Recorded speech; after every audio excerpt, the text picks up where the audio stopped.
पहला अध्याय। धृतराष्ट्र बोले, हे सज्जन, धर्म भूमि कुरुक्षेत्र में इकट्ठे हुए युद्ध की इच्छा वाले मेरे और पांडवों के पुत्रों ने क्या किया?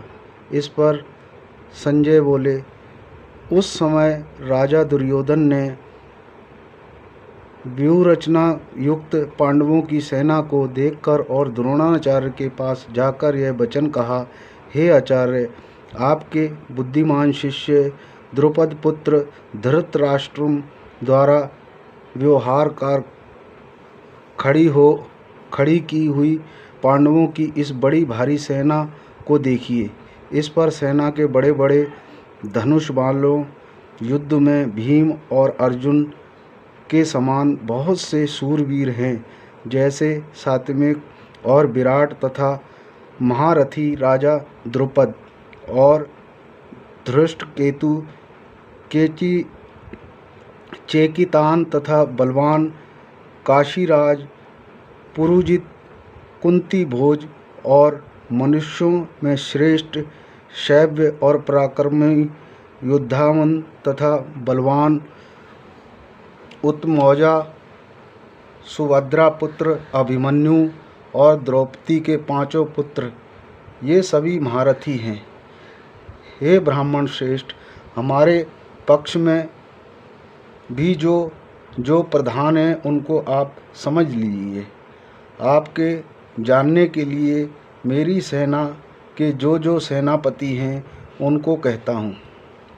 एक तो स्वयं आप और भीष्म पिता तथा कर्ण और संग्राम विजयी कृपाचार्य तथा जैसे ही अश्वत्थामा विकर्ण और सोमदत्त का पुत्र भूरिश्रवा तथा और भी बहुत से शूरवीर अनेक प्रकार के शस्त्र अशस्त्र युक्त मेरे लिए जीवन की आशंकाओं को त्यागने वाले सब के सब युद्ध में चतुर हैं।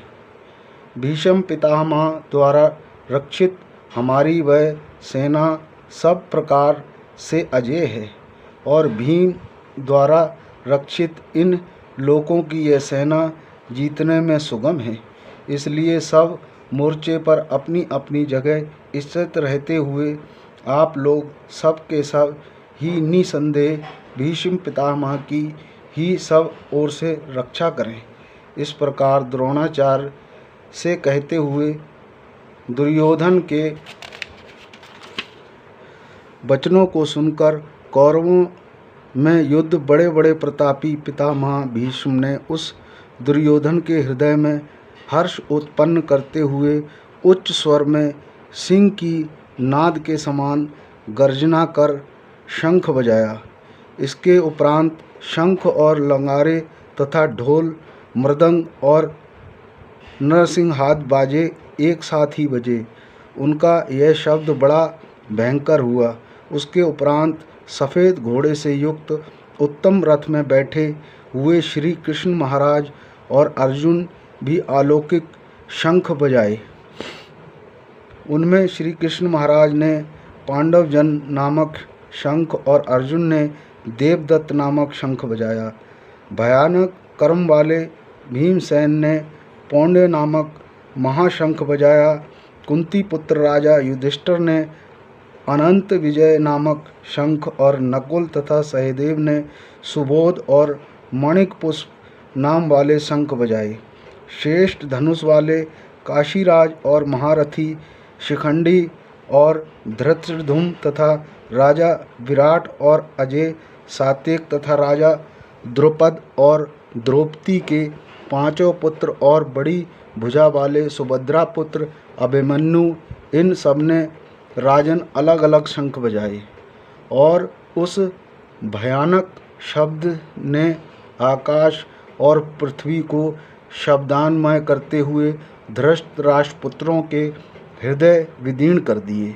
हे राजन, आपके उपरांत कपिध्वज अर्जुन ने खड़े हुए धृतराष्ट्र पुत्रों को देखकर उस शस्त्र चलाने की तैयारी के समय धनुष उठाकर हर्षि के श्री कृष्ण महाराज से यह वचन कहा, हे अच्युत मेरे रथ को दोनों सेनाओं के बीच में खड़ा कीजिए। जब तक मैं इस स्थित हुए युद्ध की कामना वालों को अच्छी प्रकार देख लूं, फिर इस युद्ध रूप व्यापार में कुछ मुझे किन किन के साथ युद्ध करना योग्य है।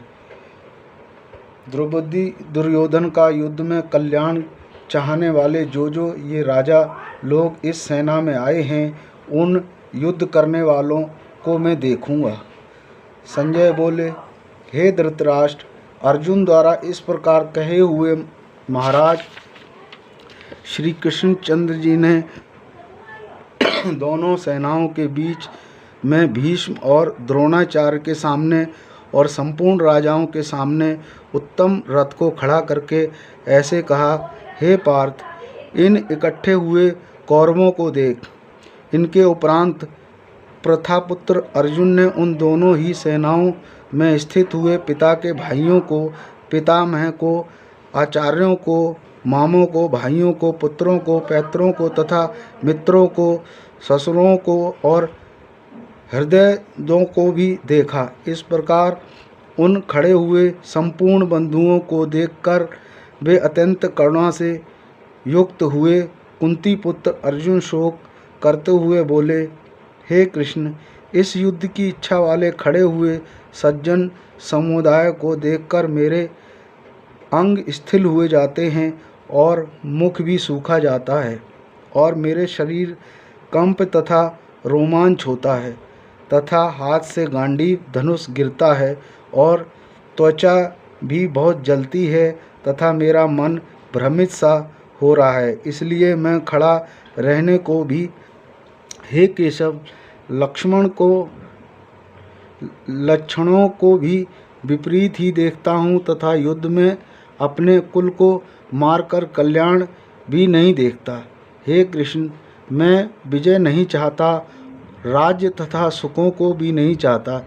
हे गोविंद, हमें राज्य से क्या प्रयोजन है अथवा भोगों से और जीवन से भी क्या प्रयोजन है, क्योंकि हमें जिनके लिए राज्य भोग और सुखादित इच्छित है, वे ही यह सब धन और जीवन की आकांक्षाओं को त्याग कर युद्ध में खड़े हैं, जो कि गुरुजन, ताऊ, चाचे, लड़के और वैसे ही दादा, मामा, ससुर, पोते, साले तथा और भी संबंधी लोग हैं।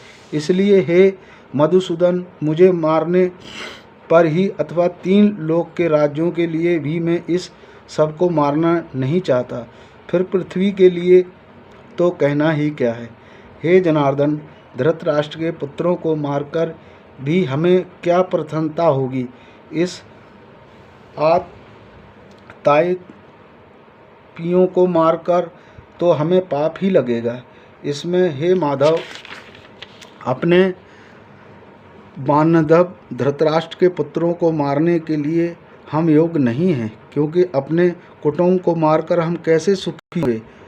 यद्यपि लोभ से भ्रमित हुए हैं ये लोग कुल के नाशकृत दोषों को और मित्रों के साथ विरोध करने में पाप को नहीं देखते हैं, परंतु हे जनार्दन, कुल के नाश करने से होते हुए दोष को जानने वाले लोगों को इस पाप से हटने के लिए क्यों नहीं विचार करना चाहिए, क्योंकि कुल के नाश होने से सनातन कुल धर्म नष्ट हो जाते हैं। धर्म के नाश होने से संपूर्ण कुल को पाप भी बहुत दबा लेता है। तथा हे कृष्ण, पाप के अधिक बढ़ जाने से कुल की स्त्रियां दूषित हो जाती हैं और वैष्णव स्त्रियों के दूषित होने पर वर्णशंकर उत्पन्न होता है और वह वर्णशंकर लघु घातकियों को और कुल को नर में ले जाने के लिए ही होता है।